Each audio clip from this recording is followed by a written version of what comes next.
everyone, welcome back to Sunday Live Channel. Thank you so much guys for tuning in.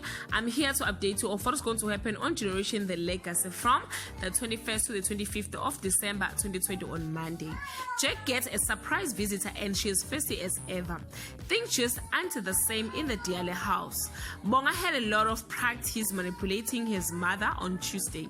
Mreza realizes too late that Mbali overheard everything. Fikile does her homework and what she found out is frightening.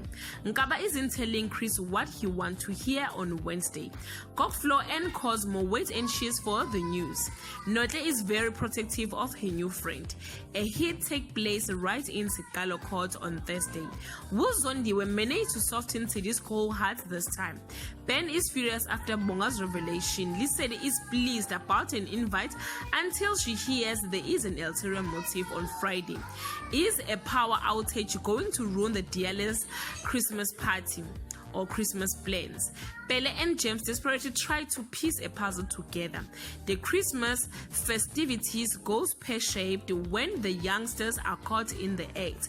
Guys, this is all I have for today. You can leave your comment below and share your thoughts. Bye.